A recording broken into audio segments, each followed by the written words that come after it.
పై రూపము లక్ష్యము చేసే నరుడవు కాదయ్యా, నా హృదయపు లోతును ఎరిగిన దేవుడు నీవయ్యా. నన్ను నీవే కోరుకొని నా స్థితి మార్చావయ్యా, నీ ప్రజలను నడిపింప అభిషేకించావయ్యా. ఏముంది నాలో నీ విన్నగానను హెచ్చించుటకు యేసయ్యా, ఏమి ఇవ్వగలను నీ గొప్ప కృపకై వేగిన నా మనసేనయ్యా. నీ కొరకే నేను జీవిస్తానయ్యా, మన ప్రేమను కథగా వివరిస్తానయ్యా. నేనేమయ్యుంటినో అందుకు కాదయ్యా, నా క్రియలను బట్టి అసలే కాదయ్యా. చూపావు ప్రేమ నాపై, పిలిచావు నన్ను కృపకై, జనములకు. మంచిది బ్రదర్స్, చాలా సంతోషం. దేవునికి మహిమ కలుగును గాక.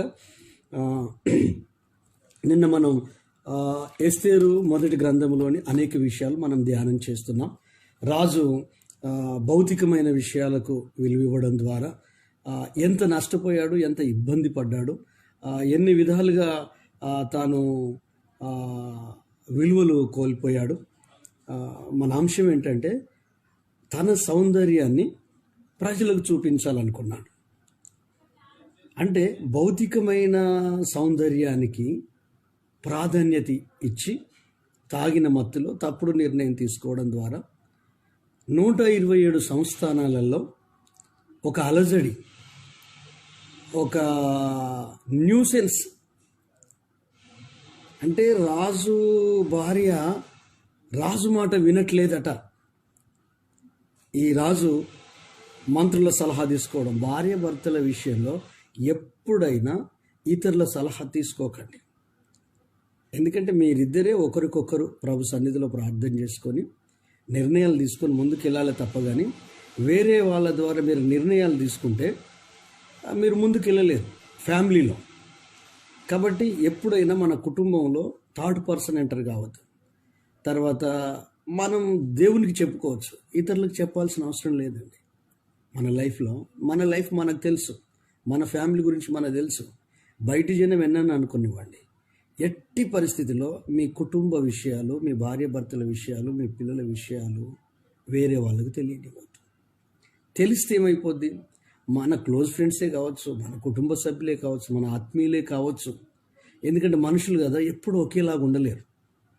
రేపొద్దున వాళ్ళు మనల్ని అవమానపరచవచ్చు, వాళ్ళ మైండ్ చేంజ్ అవ్వచ్చు. కాబట్టి మనం ఏం చేయాలంటే దేవుని సన్నిధిలో ఒక తీర్మానం తీసుకోవాలి. నా ఫ్యామిలీ, నా కుటుంబ విషయాలు రచ్చకెక్కను, గుట్టు చప్పుడు కాకుండా దేవుడిచ్చిన జ్ఞానంతో నా కుటుంబాన్ని కట్టుకుంటాను. రాజు తొందరపాటు నిర్ణయం వలన, రాజు ఆవేశం వలన ఇతరుల సలహాలు ఇచ్చిన వాళ్ళు బాగున్నారండి వాళ్ళ భార్య పిల్లలతో. రాజు ఒక్కడే ఒంటరి అయిపోయాడు, రాజు ఒక్కడే ఇబ్బంది పడ్డాడు. నేను మీకు జ్ఞాపకం చేసేది ఏంటంటే భౌతిక సౌందర్యం కంటే అంతరంగ సౌందర్యం ముఖ్యం. మనం విన్నాం కదా, ధ్యానించాం కదా. అంటే బాహ్య సౌందర్యం కంటే అంతరంగ సౌందర్యం. అంటే అంతరంగ సౌందర్యం అంటే ఏంటి? పేతురు పత్రికలో ఉందే, వెల్లపటి అలంకారము మీకు అలంకారముగా ఉండక అక్షయమైన అలంకారం, సాధువైనట్టు మృదువైనట్టు అక్షయ అలంకారం. అంటే మన హృదయంలో లేక మన మనసులో దేవుడు ప్రేమను, కనికరాన్ని, దయను, దాతృత్వాన్ని, జాలిని దేవుడిచ్చాడు. మనం నిన్న ధ్యానించాం కదా, యెరూషలేమును విడిచిపెట్టి యెరికోకు ప్రయాణమవుతున్న వ్యక్తిని దారి కాసి దొంగలు డబ్బును దోసుకొని, దుస్తులను దోసుకొని కొట్టి కోర ప్రాణముతో విడిచిపెట్టారు. యాజకుడనే వ్యక్తి ఆధ్యాత్మికంగా ఎదిగిన వ్యక్తి ఆత్మ సంబంధమైన అనేక విషయాలు ఆకలింపు చేసుకొని దేవునికి ప్రజలకు మధ్య ఉండి దేవుని సందేశాన్ని ప్రజలకు అందించే ఒక ఉన్నతమైన ఆధ్యాత్మిక అనుభవంలో ఉన్న యాజకుడు ఆ కొర ప్రాణముతో రక్తపు మడుగులో కొట్టు మిట్టాడుతున్న వ్యక్తిని చూసి పక్కకు జరిగి వెళ్ళిపోయాడు. కనికరం చూపించలేకపోయాడు, ప్రేమ చూపించలేకపోయాడు, జాలి చూపించలేకపోయాడు, మానవత్వాన్ని చూపించలేకపోయాడు, అయ్యో పాపం అనలేకపోయాడు, దగ్గరికి వెళ్ళి కనీసం మంచినీళ్ళు కూడా ఇవ్వలేకపోయాడు. అంటే నీ ఆధ్యాత్మిక స్థితి, నీ ఆత్మీయ ఉన్నతమైన అనుభవము కష్టములో ఉన్న వారిని ఆదుకోకపోతే నీవేమి ఆత్మీయ స్థితి, నీవేమి క్రైస్తవుడవు, నీవేమి దేవుని బిడ్డవు, నీవేమి దైవజనుడవు. ఆ తర్వాత లేవీయుడు కూడా వచ్చాడు. ప్రత్యేకింపబడిన వాడు లేవీయుడు దేవుని పని కొరకు. ఆ వ్యక్తి కూడా చూచి చూడనట్టు వెళ్ళిపోయాడు. కానీ ఒక సమరేయుడు అంటే తక్కువ కులపు వాడు అని అంటారు, లేకపోతే సమరేయులు చిన్న చూపు చూస్తారు. వాళ్ళు పాపులని, సమరేయులు సుంకరులు పాపులని, సంకర జాతి జనమని, తప్పుడు జాతి అని. కానీ వాళ్ళ జాతి కంటే, వాళ్ళ తక్కువ కులము కంటే అతని గుండెలో ఉన్న ప్రేమ కోట్లు ఇచ్చినా దొరకదు, లక్షలు ఇచ్చినా దొరకదు. ఎందుకో తెలుసా? బైబుల్ చెప్తుంది, అతడు ఆ రక్తపు మడుగులో ఉన్న వ్యక్తిని చూసినప్పుడట దగ్గరికి వచ్చి జాలిపడి కనికరపడి గాయములను కడిగి నూనె రాసి ద్రాక్షరసం ఇచ్చి తన వాహనం మీద కూర్చోబెట్టుకొని పూటకుల్ల వానింటికి వెళ్ళి, ఒకవేళ హాస్పిటల్ వెళ్ళి అక్కడ ఆ వ్యక్తికి అప్పగించి డబ్బులు చెల్లించి, ఎంత ఖర్చైనా పర్వాలేదు ఇతడు కోలుకోవాలి, నేను మళ్ళీ వచ్చినప్పుడు మిగతా అమౌంట్ పే చేస్తానని చెప్పాడు. అంటే ఇతడు స్పందించే గుణం ఉందే, ఇతడు చూసి జాలిపడ్డాడే, ఇతడు చూసి కనికరపడ్డాడే, సమయాన్ని వెచ్చించాడే, తాను వాహనము దిగి తన వాహనం మీద కూర్చోబెట్టుకున్నాడే, గాయాలు కడిగాడే, నూనె రాశాడే, ద్రాక్షరసం పోసాడే, డబ్బులు ఖర్చు పెట్టాడే, పూటకుల్ల వానింటికి తీసుకెళ్ళాడే. ఇదే అంతరంగ సౌందర్యం, ఇదే గుండె లోతులో ఉన్న. దీన్ని బైబుల్ భాషలో ఏం చెప్పొచ్చు అంటే ఆత్మఫలము. అంటే పరిశుద్ధాత్మ దేవుడు మనలో ఉన్నప్పుడు దయాలత్వము, మంచితనము, సాత్వికము, ఆశానిగ్రహము, ప్రేమ, సంతోషము, ఇవన్నీ మన గుణగణాలు. వీటికి ఇంపార్టెంట్ ఇవ్వాలి, వీటికి ప్రాధాన్యత ఇవ్వాలి, వీటికి మనము పెద్దపీట వేయాలి. యేసుప్రభు ఏమన్నాడు? నేను కనికరము గలవాడను గనుక మీరును కనికరము కలిగి ఉండుడి, మీ పరలోకపు తండ్రి కనికరము గలవాడు. ఆయన పాషాణ హృదయం కలిగిన వాడు కాదు, గుండెను బండరాయిగా చేసుకునే వ్యక్తి కాదు. పేదవాళ్ళని చూస్తే చెలించిపోయాడు, ఆర్థికంగా ఇబ్బందులలో ఉన్న వారిని చూస్తే చెలించిపోయాడు. కాపరు లేని గొర్రెల వల్ల ఉన్నారని కనికరపడి చెలించిపోయాడు. కుమారుణ్ణి కోల్పోయి, భర్తను కోల్పోయి, విధవరాలుగా ఉండి భర్తను కోల్పోయాను, ఉన్న ఒక కొడుకును కోల్పోయాను, నేనేంటి నా బ్రతికేంటి అన్నప్పుడు ఆమె దగ్గరికి వెళ్ళి అమ్మ ఏడో వద్దని ఆమె మీద కనికరపడి జాలిపడి ఆ పిల్లవాడిని లేపి ఆమె చేతికి అప్పగించాడు. ఎంత కొండంత ధైర్యం వచ్చింది ఆమెకు. ఆస్తులుంటే ధైర్యమా, అంతస్తుంటే ధైర్యమా? పేరు ప్రఖ్యాతులు కాదు, మానవత దృక్పథముతో, దైవిక ప్రేమతో ఇతరులను ప్రేమించడంలో ఉన్న ఆనందం, ఇతరులను ఆదుకోవడంలో ఉన్న ఆనందం, ఇతరులకు ఇవ్వడంలో ఉన్న సంతోషము కోట్లున్నా మనకు ఉండదండి, ఉండదు. రతన్ టాటా 1500 కోట్లు ఇచ్చాడు ఈ కరోనా వ్యాధిగ్రస్తుల కొరకు గవర్నమెంట్కు.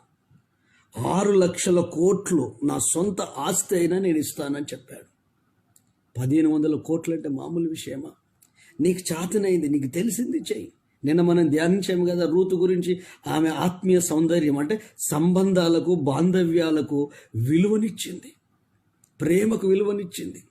వృద్ధురాలు కదా, నాకేంటి, నా లైఫ్ నేను చూసుకుంటాను, నా జీవితం నేను చూసుకుంటాను, ఓర్పాలాగా అని అనుకోలేదు. కానీ తన జన్మ స్థలమును వదిలిపెట్టి కన్న తల్లిదండ్రులను విడిచిపెట్టి అత్తమ్మ కొరకు కూతురులాగా బెత్లెహేముకు వచ్చి ఆమె బాగోగులు చూసుకోవడానికి గౌరవం తక్కువ పని పరిగెరడం.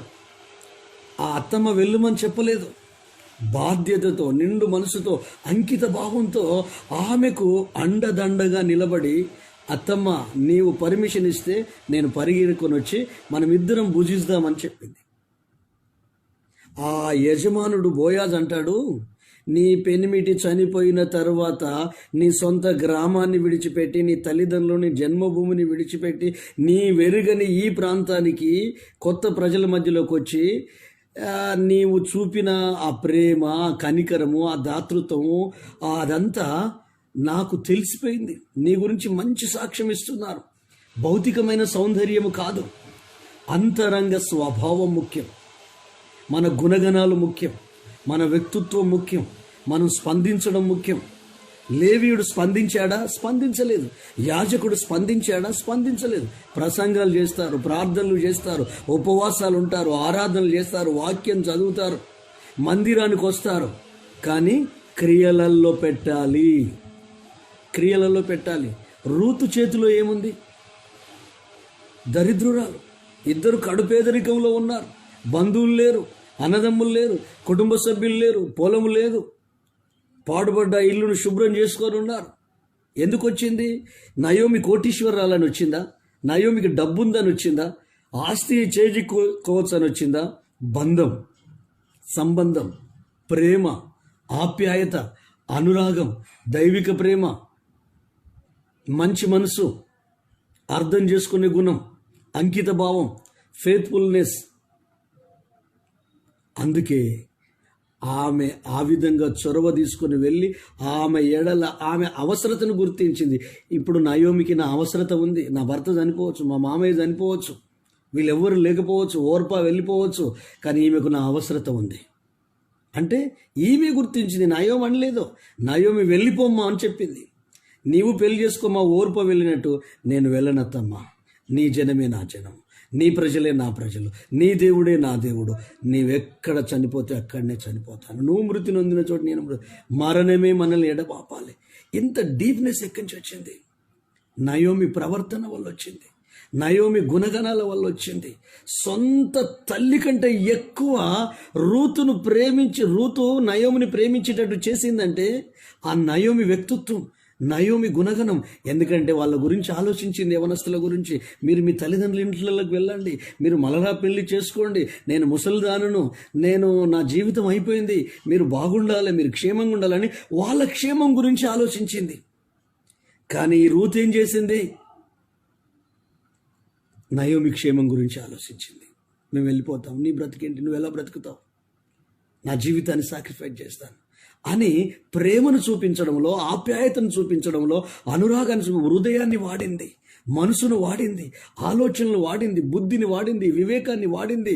ప్రభుత్వ కృపను బట్టి బైబిల్ ఏమని చెప్తుంది? రోమిలకు రాసిన పత్రిక 5:5 దేవుని ప్రేమ పరిశుద్ధాత్మ ద్వారా మన హృదయంలో కుమ్మరించబడింది.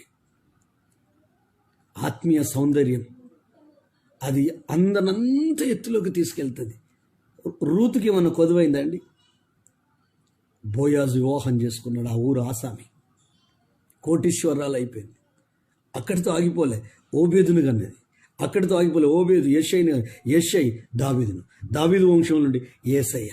దేవుని ప్లాన్ చూడండి, దేవుని ప్రణాళిక చూడండి.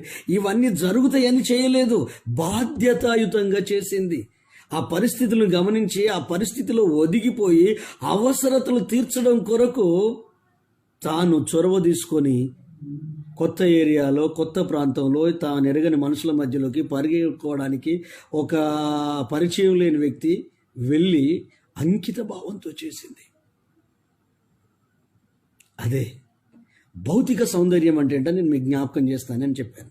భౌతిక సౌందర్యం అంటే మనం నిన్న చదువుకున్నాం. ఏది? ఆదికాండం 3:6 ఆ వృక్షము కన్నులకు అందమైనదియు రమ్యమునై ఉన్నప్పుడు చూచినప్పుడు అవ్వ ఆ ఫలములలో కొన్ని తిని తన భర్తకిస్తే వారు దిగంబరులైపోయారు, వారికి సిగ్గంటే ఏంటో తెలిసింది. నగ్నత్వాన్ని కప్పుకోవడానికి అంజూరపు కచ్చడములు చుట్టుకున్నారు. భయం వచ్చేసింది, భీతి కలిగింది, ఆందోళన వచ్చేసింది, కలవరం వచ్చేసింది. చెట్టు చాటుకు వెళ్ళి దాక్కున్నారు. అంటే భౌతికమైనది కళ్ళను ఆకర్షించి మనసును పురికొల్పేది ఏదైనా నిన్ను లాస్ చేస్తుంది, నిన్ను బర్బాద్ చేస్తుంది, నీ కుటుంబాన్ని, నీ జీవితంలో నువ్వు పైకి ఎదగకుండా చేస్తుంది. నీ డబ్బు లాస్ అవుతుంది, నీ ఆరోగ్యం పాడవుతుంది, నీ ఇల్లు గుళ్ళు అవుతుంది, నీ మంచి సాక్ష్యం చెడిపోతుంది, నీ మంచి వ్యక్తిత్వం పాడైపోతుంది. ఎందుకు? ఆకర్షణలో పడ్డాం, వ్యామోహంలో పడ్డాం. దేవుని చేత చేయబడిన ఆదామవ్వలు దేవుని సన్నిధికి ఆలవాలముగా ఉన్న ఏదైనా వనములో మహిమకు ప్రతిబింబాలుగా ఉన్నారు. నరపుత్రుని జ్ఞాపకము చేసుకున్నటకు వాడు ఏ పాటి వాడు? సూర్య కుటుంబంతో పోలిస్తే, ఆ గ్రహాలతో పోలిస్తే, ప్రపంచంతో పోలిస్తే ఎందుకు పనికిరాని వ్యక్తి, చిన్న చీమను కూడా సృష్టించలేని వ్యక్తి. కానీ అతని పాదముల కింద సమస్తమును దేవుడు ఉంచాడు, ప్రతి దాని మీద అధికారం ఇచ్చాడు. ఏదైనా వనములో ఎంత స్వేచ్ఛ, ఎంత హ్యాపీనెస్.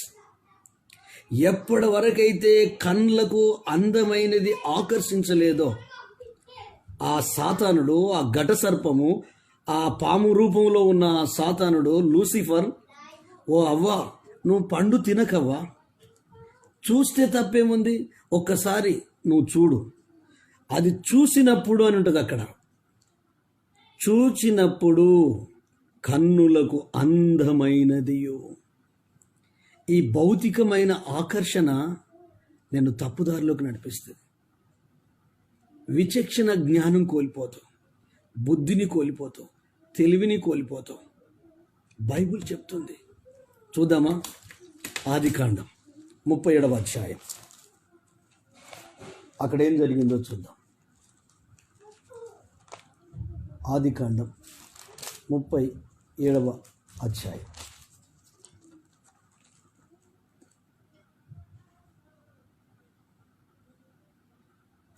అక్కడ యోసేపును గూర్చి 39వ అధ్యాయంలోకి రండి. 39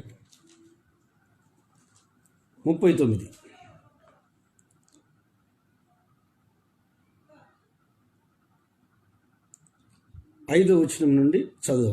అతడు తన ఇంటి మీదను తనకు కలిగిన అంతటి మీదను అతనిని విచారణకర్తగా నియమించిన కాలం మొదలుకొని యెహోవా యోసేపు నిమిత్తము ఆ ఐగుప్తుని ఇంటిని ఆశీర్వదించెను. యెహోవా ఆశీర్వాదం ఆ ఇంటిలోనేమి పొలములోనేమి అతనికి కలిగిన సమస్తం మీద ఉండెను. అతడు తనకు కలిగినదంతయు యోసేపు చేతికి అప్పగించి తాను ఆహారము తినుచుండుట తప్ప తనకేమి ఉన్నదో ఏమి లేదో విచారించువాడు కాడు. యోసేపు రూపవంతుడును సుందరుడునై ఉండెను. అటు తరువాత అతని యజమానుని భార్య యోసేపు మీద కన్ను వేసి తనతో శయనించుమనెను. అయితే అతడు ఒప్పక, నా యజమానుడు తనకు కలిగినదంతయు నా చేతికి అప్పగించెను గదా, నా వశమున తన ఇంటిలో ఏమి ఉన్నదో అతడు ఎరుగడు. ఈ ఇంటిలో నాకంటే పైవాడు ఎవడును లేడు. నీవు అతని భార్యవైనందున నిన్ను తప్ప మరి దేనిని నాకు అప్పగింపే ఉండలేదు. కాబట్టి నేనెట్లు ఇంత ఘోరమైన దుష్కార్యము చేసి దేవునికి విరోధముగా పాపము కట్టుకొందునని తన యజమానుని భార్యతో అనెను. దినదినము ఆమె యోసేపుతో మాటలాడుచుండెను గాని అతడు ఆమెతో శయనించుటకైనను ఆమెతో నుండుటకైనను ఆమె మాట వినువాడెన్నడను కాడు. ఆమేన్. అంటే గమనించండి, నిన్నటి దినాన అంతరంగ సౌందర్యం గురించి ధ్యానించాం. ఈరోజు భౌతిక సౌందర్యం, బాహ్యమైన సౌందర్యం అంటే మన శరీర నేత్రాలకు ఆకర్షణీయంగా కనిపించేది. అది ఎలాగో మన కుటుంబాన్ని, మన ఇల్లును, మన గృహాన్ని ఎట్లా బర్బాద్ చేస్తుంది. ఎబ్రియుడైన యోసేపు ఐగుప్తుని ఇంట్లో ఉంటే యోసేపు నిమిత్తము ఇంటిని, పొలాన్ని, సమస్తాన్ని దీవించాడు. అది యజమానుడైన ఆ మంత్రి పోతీఫర్ గుర్తించి విచారణకర్తగా పెట్టాడు. ఇంట్లో జైన్ అయినప్పుడు మామూలు బానిసగా జైన్ అయ్యాడు. అతనితో ప్రభు ఉన్నాడు కనుక అతని యథార్థత, అతని అంతరంగ జీవితము, అతని నిజాయితీ, అతని పవిత్రమైన భక్తి, పట్టుదల కలిగిన జీవితము ఏం చేసిందంటే ఆ ఇంటికి గృహ నిర్వాహకుడుగా మారాడు, విచారణకర్తగా మారాడు. ఆ యొక్క మంత్రి ఆ ఇంట్లో ఏముందో ఏమి లేదో చూసుకున్నవాడు కాదు. యోసేపు కంటే పైవాడు ఎవడునూ లేడు. సమస్తం ఆయన వలన, ఆయన ద్వారా జరుగుతుంది. కానీ బైబుల్ అతని గురించి ఏమని చెప్తుందంటే, యోసేపు రూపవంతుడును సుందరుడును, అంటే నేత్రాలు చక్కగా ఉన్నాయి, ఎర్రటి నేత్రాలు, ఎర్రటి చర్మం, పర్సనాలిటీ బాగా ఉంది, యంగ్ మ్యాన్ కదా, చూస్తే ఆకర్షణ పుట్టేటట్టు ఉంది. ఇతరులు ఆకర్షించాలని సిద్ధం కాలేదు, న్యాచురల్గానే ఆయన అందంగా ఉన్నాడని బైబిల్ చెప్తుంది. మెరుగులేని దిద్దుకోలేదు, ఇతరుల దృష్టి తన మీద పడాలని రకరకాల వస్త్రాలు ధరించుకొని, రకరకాల మేకప్లు వేసుకొని, లిప్స్టిక్ పెట్టుకొని ఆకర్షించేటట్టు లేడు. కానీ బైబిల్ అతని గురించి ఏమంటే, యోసేపు రూపవంతుడును బహుసుందరుడై ఉండుట యజమానుని భార్య చూసి కన్ను వేసి, అంటే ఈమె ఏం చేసిందంటే అందంగా ఉన్న ఆ వ్యక్తిని చూసి అతనితో పాపం చేయాలన్న ఆలోచన వచ్చింది. ఆకర్షణ. యోసేపు ఇతరులు ఆకర్షించేటట్టు లేడండి. అతని డిసిప్లిన్ కానీ, అతని క్రమశిక్షణ కానీ, అతని దైవ దర్శనం కానీ, ఆయన ప్రార్థన జీవితం కానీ, ఆయన భక్తి కానీ, అది ఆ ఇంటికి దీవెనని తీసుకొచ్చింది. అది అందరికీ తెలుసు. కానీ ఇతడు అందంగా ఉన్న కారణాన్ని బట్టి ఆమె ఏం చేసిందంటే, ఆమె వయసు పెద్దది, ఈయన వయసు చిన్నది, యంగ్ మ్యాన్. అతన్ని ఏం చేసింది, లాలన మాటలు మాట్లాడి లొంగ తీసుకోవడానికి ప్రయత్నం, అంటే ఒక నీచమైన స్థితికి దిగజారిపోయింది. దానివలన యోసేపు కష్టాల పాలయ్యాడు, యోసేపు అవమానపరచబడ్డాడు, యోసేపు చెరసాలకు వెళ్ళాల్సి వచ్చింది, యోసేపు ఇబ్బంది పడాల్సి వచ్చింది. కానీ అంతఃపురంలో ఉన్నవాళ్ళు, నిజం తెలియదు, అంతఃపురంలో ఉన్న వాళ్ళకు యోసేపు మనస్తత్వం మాకు తెలుసు, యోసేపు గుణగణం మాకు తెలుసు, ఎంత భక్తిపరుడో తెలుసు, ఎంత ప్రార్థనపరుడో తెలుసు, ఎంత ఓపిక గలవాడో తెలుసు, ఎంత అంతరంగ సౌందర్యం కలిగి, క్షమాగుణం కలిగి, ప్రేమ కలిగి, తగ్గింపు కలిగి, సహనం కలిగి, ఓర్పు కలిగి, అంతరంగ జీవితానికి ప్రాముఖ్యతనిచ్చి భౌతికంగా ప్రభుతో ఉన్న వ్యక్తి, ఒక మంచి మనసున్న వ్యక్తి.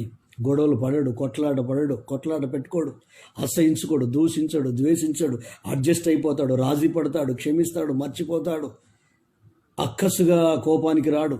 దేవుడేందో, తనకిచ్చిన పని ఏందో, తన లైఫ్ ఏందో, ఇదే వ్యాపకం తప్ప ఇంకా వేరే వ్యాపకం లేదు. యవనస్తుడైనప్పటికీ, యవన ప్రాయంలో ఉన్నప్పటికీ, యవన కోరికలు, ఉడుకు రక్తము, గుర్రము, కళ్ళెము లేని గుర్రంలాగా పరిగెత్తవు. పవిత్రత, కళ్ళలో పవిత్రత, మనసులో పవిత్రత, హృదయంలో పవిత్రత.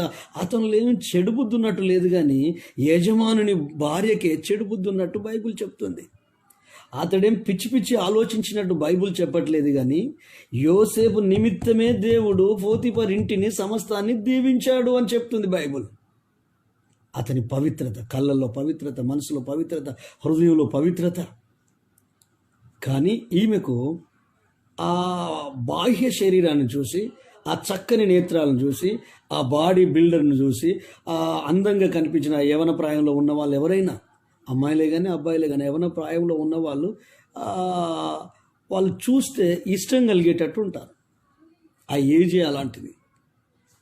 దీని వయసు 50 లోపు ఉంటుంది కావచ్చు, ఈయన వయసు 22-23 కావచ్చు.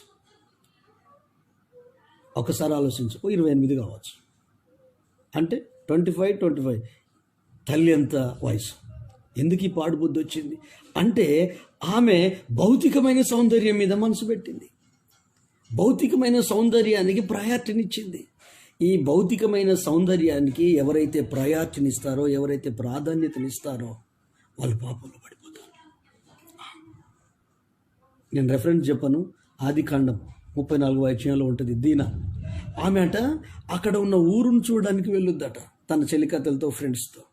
అయితే అక్కడ ఇవ్యుడైన ఆమోరు కుమారుడు ఆ సేకేంలో ఏం జరుగుద్ది, ఈ దీనాను బలాత్కారం చేస్తాడు. అంటే ఒక పురుషుడు ఒక అమ్మాయిని చూసి బలాత్కారం చేస్తున్నాడంటే ఈ అమ్మాయి వస్త్రధారణ సరిగా లేదు. చాలాసార్లు ఆడపిల్లలకు అందం మీద ఉన్నంత మనసు దేని మీద పెట్టరు. ఎంతసేపు అద్దం ముందు దిద్దులాడుతున్నారంటే చాలా జాగ్రత్త తల్లిదండ్రులారా. గడికి వాళ్ళ ముఖాన్ని వాళ్ళు చూసుకుంటున్నారు, మాటి మాటికి అద్దం ముందుకు వెళ్తున్నారు. ఉదయం ఒక డ్రెస్సు, సాయంత్రం ఒక డ్రెస్సు, ఊకే మేకప్లో సబ్బు పెట్టి కడుకోవడం, మేకప్ వేసుకోవడం, ఊకే దువ్వుకోవడం, తల దువ్వుకోవడం. అంటే ఇంట్లోనే ఉండి ఇవన్నీ చేస్తూ ఉంటారే, వాళ్ళ మైండ్ పాడైపోయింది, వాళ్ళ థాట్స్ చెడిపోయాయి, వాళ్ళ హృదయం చెడిపోయింది, వాళ్ళు చాలా ప్రమాదంలో ఉన్నారు. చాలా మూల్యం చెల్లించాల్సి వస్తుంది. వాళ్ళకి తెలియట్లేదు. ఫ్యూచర్ మీద, భవిష్యత్తు మీద ఆలోచనలో ఉన్న వాళ్ళు ఇంట్లో ఉన్నప్పుడు వాళ్ళ బ్రతుకు వేరే, వాళ్ళ ఆలోచన వేరే. ఇంట్లో ఉన్న వాళ్ళు తయారు కారు. కొత్తగా పెళ్ళైన పెళ్లి కూతురు తయారవుతుందంటే అది భర్త కొరకు. ఈ పెళ్లి కాని పిల్లలు 24 గంటలు తయారవుతున్నారు, అద్దం ముందు కూర్చొని అంటే ఏమనుకుంటున్నారు? వాళ్ళ లోపల సైతాను శరీర కోరికలు పెట్టాడు, శరీర కోరికలు. అందుకే వాళ్ళకు భయము, భక్తి మనం నేర్పించాలి. కాన్సిక్వెన్స్, ఆ ఫలితం ఏంటి, ఫ్యూచర్ ఫలితం ఏంటి. అందుకని వాళ్ళని ఎప్పటికీ ఏదో ఒక పనిలో ఉంచాలి, ఏదో ఒక వ్యాపకంలో ఉంచాలి. దీనాను చూసి ఒక వ్యక్తి బలాత్కారం చేశాడంటే, పురుషులు, మగపిల్లలు పాడైపోవడానికి కారణం ఏంటంటే ఆడపిల్లలు ఇతరులను ఆకర్షించుకునేటట్టు తయారవుతారు. వస్త్రాలు ఉండాలి, తగుమాత్రపు వస్త్రాలు ఉండాలి, గౌరవం పుట్టే వస్త్రాలు ఉండాలి, ఇతరులను ఆకర్షించేటట్టు తయారు కావద్దు, చేతులెత్తి మొక్కేటట్టు ఉండాలి వస్త్రాలు. ఆత్మకు విలువనివ్వకుండా శరీరానికి విలువనిచ్చి భౌతిక సౌందర్యం మీద శ్రద్ధ పెడితే దానివల్ల ఎంత నష్టం బైబిల్లో ఉంది. 2వ సమూయేలు గ్రంథం 13వ అధ్యాయం మొదటి నుండి చదివితే చాలా భయంకరమైన పరిస్థితి.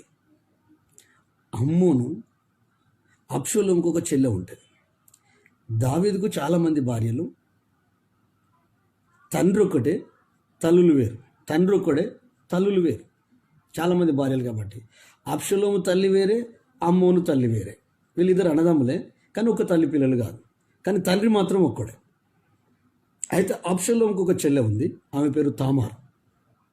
ఆ బైబిల్ చెప్తుంది 2వ సమూయేలు గ్రంథము 13వ అధ్యాయము. దయచేసి మీరు కూడా బైబిల్ గ్రంథాన్ని తెరిచి చూడండి. 2వ సమూయేలు గ్రంథము 13వ అధ్యాయము. దేవునికి మహిమ కలుగునుగా. మొదటి నుండి కొన్ని వచనాలు చదువుతాను చూడండి. తరువాత దావీదు కుమారుడగు అబ్షాలోమునకు తామారు అనునొక సుందరవతియగు సహోదరి ఉండగా, దావీదు కుమారుడగు అమ్మోను ఆమెను మోహించెను. అంటే మీరు తర్వాత చదువుకోండి, సింపుల్గా మీకు చెప్తున్నాను. దావీదే తండ్రి, అబ్షాలోము తల్లి వేరే, అమ్మోను తల్లి వేరే. వీళ్ళు అన్నదమ్ములే, తండ్రి ఒకడే, తల్లులు వేరు. అయితే అబ్షాలోముకు తామారు అనే ఒక సహోదరు ఉంది. ఆమెను గురించి బైబిల్ చెప్తుంది సుందరవతి. అంటే దేవుడు యోసేపులాగా అందంగా పుట్టించాడు. ఆ పిల్ల పొరపాటేం లేదు, ఆ పిల్ల తప్పేం లేదు. దీనాలాగా ఊరు చూడడానికి మేకప్లు వేసుకొని చూడడానికి అట్లా ఆడపిల్లలంతా కలిసి బయటికి వెళ్ళలేదు. కొంతమంది ఆడపిల్లలు ఈవినింగ్ కాగానే తయారవుతారు, ఇంట్లో ఉండగానే తయారవుతుంటారు. అట్లా తయారయ్యే అమ్మాయి కాదు. కానీ అమ్మోను అంటే ఇంకో తల్లి కొడుకు, తండ్రి ఒక్కడే. అంటే చెల్లెలి మీద ఈ అమ్మోనట మోహించెను అని ఉంది బైబిల్ చెప్తుంది. మోహించెను అంటే కామపు వికార శ్రేష్ఠ. రాజ్యములో రాజు కొడుకులే, దావీదు కొడుకులే, వికారమైన శ్రేష్టలు. సొంత చెల్లెలి మీద అమ్మాయి. ఎందుకంటే పురుషులు కదా, చెల్లె అన్న అనే భేదం ఉండదు ఒక టైం వచ్చినప్పుడు. కాబట్టి తల్లిదండ్రులుగా చాలా కేర్ఫుల్గా ఉండాలి. సొంత అన్న అక్క చెల్లెలైనా పర్వాలేదు, చాలా కేర్ఫుల్గా ఉండాలి. ఎందుకంటే ప్రమాదకరమైన దినాల్లో ఉన్న. ఎందుకు తెలుసా? భయంకరమైన సీరియల్, భయంకరమైన సినిమాలు, ఈ సెల్ ఫోన్ వచ్చిన తర్వాత ఫోనోగ్రఫీ, అశ్లీల దృశ్యాలు 24 గంటలు బాత్రూమ్ నుండి చూసుకుంటూ ఆ కోరికలను రెచ్చగొట్టుకుంటూ భయంకరంగా యువత పాడైపోయింది. బెడ్రూమ్లో జరిగే కార్యక్రమాలన్నీ సెల్ ఫోన్లో, వానికి నూనూగు మీసాలు రాకముందుకే వానికి అన్ని విషయాలు తెలుసు. ఫోన్ ఉంది కదా, స్మార్ట్ ఫోన్ ఉంది కదా. అట్లా వాళ్లకు వెర్రి కోపంతో, వెర్రి కాముకత్వంతో తల్లి చెల్లి అనే భేదం ఉండదు. కళ్ళు మూసుకుపోతాయి, హీనంగా ప్రవర్తిస్తారు. ఇది ఎప్పుడో బైబిల్లో ఉంది. అమ్మోను తన చెల్లెలి అయిన తామారును మోహించాడట. ఆమెను పొందుకోవడం కొరకు ఏం చేయాలని ఒక స్నేహితుడు అడిగితే, వాడు చెడ్డ స్నేహితుడు, వాడు వెరీ డేంజరస్ ఫెలో. అరే చెల్లెరా, అలా చేయకూడదురా. ఒక దుర్మార్గుడు. వాడు ఏం చేస్తాడంటే, అసలు కయ్యను ఎవరిని వివాహం చేసుకుని, ఫస్ట్ ఆదామావులే ఉన్నారు కదా, కయ్యను ఎవరిని వివాహం చేసుకున్నాడు అంటే వీడు చెల్లెని ప్రేమించిండట. అది పరిస్థితి. అంటే గమనించండి దేవుని బిడ్డలారా, నేను ఎందుకు ఈ విషయాలు ఈ అంత్యదినాల్లో గుర్తు చేస్తున్నాను? భౌతికమైన సౌందర్యానికి, ఆకర్షణకు, మోహానికి, కామానికి లోనైపోయి కుటుంబాలు బర్బాదైపోయాయి. శాపం ఆ ఇంటి మీదకి, ఆ కుటుంబాల మీదకి వచ్చింది. వీనికి చెడ్డ స్నేహితుడు ఉన్నాడు. ఒరే చెల్లె మీద నాకు మనసుందిరా అంటే వాడు ఏం చెప్తాడంటే, ఒరే నీకు జ్వరం వచ్చిందని ముసుగు కప్పుకొని పడుకోరా, అప్పుడు మీ డాడీ వస్తాడు దావీదు, ఏంట్రా బాబు అని అడుగుతాడు. అప్పుడు నువ్వేం చేయాలంటే, తామారు నా ఇంటికి వచ్చి నేను చూస్తుండగానే రొట్టె చేసి నాకు ఇస్తే నేను తింటాను అని చెప్పురా బాబు అంటాడు. చూడండి, చెడ్డ స్నేహితులు, దుర్మార్గపు స్నేహితులు, కామ వికార ఆలోచనలు కలగడానికి అందం లోపల పడిపోయి, ఆకర్షణ లోపల పడిపోయి, ఈ శరీర సౌందర్యం లోపల పడిపోయి ఎంత పిచ్చిగా సాతానుడు వాళ్ళ మైండ్ను పాడు చేస్తున్నాడో చూడు. నిజంగానే వాడు ముసుగేసుకొని పడుకుంటాడు, వాళ్ళ నాన్న వస్తాడు. అప్పుడు నాన్న అడుగుతాడు, తామారు వచ్చి నేను చూస్తుండగానే రొట్టెలు చేసి నాకు ఇస్తే నేను ఇదైపోతా అంటే తామారును పంపిస్తాడు. పంపిస్తే ఆమె వచ్చి రొట్టెలు తయారు చేసి పంపిస్తే ఆ ఇంట్లో ఉన్న వాళ్ళందరినీ బయటికి వెళ్ళిపోమంటాడు. బయటికి వెళ్ళిపోమని ఇతడు ఏం చేస్తాడు, నా బెడ్రూమ్లోకి తీసుకురా రొట్టెలు అని చెప్తాడు. తీసుకొచ్చిన తర్వాత చెల్లె అని చూడకుండా అందానికి ఆకర్షితుడై మోహించి ఆకర్షణలో పడి, ఈరోజు యువత అంతా ఆకర్షణే. ఏముందండి చర్మం లోపల? ఆకర్షణకు లోనై బంధుత్వాలను తెంపుకుంటున్నారు. ఆకర్షణకు లోనై పిచ్చి కుక్కల్లాగా ప్రవర్తిస్తున్నారు. ఆకర్షణకు లోనై తల్లిదండ్రులకు మానని గాయాలు చేస్తున్నారు. ఆకర్షణకు లోనై గుండెను రంపంలాగా కోస్తున్నారు. ఆకర్షణకు లోనై విలువలనే వలువలు పోగొట్టుకున్నారు. ఆకర్షణకు లోనై బంధాలు, బంధుత్వం, గౌరవము, ప్రతిష్ట, విలువలు, తల్లి, తండ్రి, అన్నదమ్ములు, ఫ్యామిలీ మెంబర్సు, సమాజము, సంఘము. జంతువులం కాదు కదా, జంతువుల కంటే వావి వరుసలు ఉండవు, విలువలేం ఉండవు. మనం మనుషులం కదా. చదువుకున్న చదువు నీకు సంస్కారాన్ని నేర్పాలి. చదువుకున్న చదువు నీకు వివేకాన్ని ఇవ్వాలి. చదువుకున్న చదువు విలువలను పెంచాలి. చేతులెత్తి మొక్కేటట్టు ఉండాలి. తల్లిదండ్రులు గుండె మీద చేసుకొని పడుకోవాలి. నా పిల్లలు నా విలువని కాపాడుతారు, నా గౌరవాన్ని కాపాడుతారు, నా పేరును, నా గోత్రాన్ని కాపాడుతారు. తల్లిదండ్రులకు ఎంత క్షోభ అండి, ఎంత క్షోభ.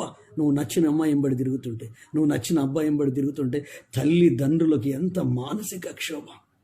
పిల్లల్ని ఏమంటట్లేదు, ఏమనంటే ఆత్మహత్య చేసుకుంటారు. తల్లిదండ్రులు దినం ఒక నరకముగా మారింది వాళ్ళ జీవితం. చేసిన పనేంటి? దౌర్భాగ్యపు పని, బలాత్కారం చేసి అత్యాచారం చేశారు. కానీ అబ్షలోముకు తెలిసింది తర్వాత సంగతి.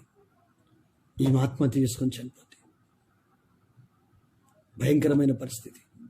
వాణ్ణి కూడా చంపేస్తాడు అబ్షలోము.